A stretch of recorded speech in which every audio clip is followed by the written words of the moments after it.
Serial വല്ലതും കാണണമെന്നുണ്ടെങ്കിൽ നീ അപ്പുറത്തെ രമണിയുടെ അവിടെ നിന്ന് പോയി കണ്ടോണം. അവര് TV പോന്നെ പോട്ടെ.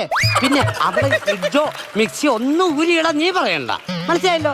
ഓക്കെ. അയ്യോ.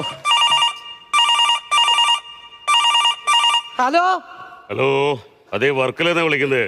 വർക്കില്ലെങ്കിൽ അതെല്ലാം കഴിഞ്ഞിട്ട് വിളിച്ചാ മതി. അതല്ല, വർക്കലെന്ന് വിളിക്കാം. വർക്കലയിലേക്ക് ഒരു മഴ തരാൻ പറ്റുമോ?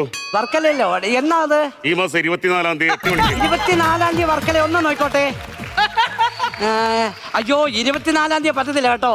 അന്നേ കോയമ്പത്തൂർ ടൗണിൽ ഞാൻ മഴ കൊടുക്കാൻ നേറ്റിരിക്കുക. എനിക്ക് കാരണം നമ്മളത് സ്ഥിരം കൊടുത്തോണ്ടിരിക്കുന്ന. സെക്കൻഡ് തരാൻ പറ്റുമോ? സെക്കൻഡ് മഴ തരാൻ പറ്റുമോ? സെക്കൻഡ് മഴയോ? ഇത് എവിടെ ആരെയും വിളിച്ചേ? ഈ മഴ നാടക കേന്ദ്രത്തിന്റെ ഓഫീസല്ലേ? നാടക സമിതി അല്ലേ വെച്ചിട്ട് പോണ. നാടക സമിതി വരെ കോള് വന്നു തുടങ്ങി. എന്തോ ചെയ്യാൻ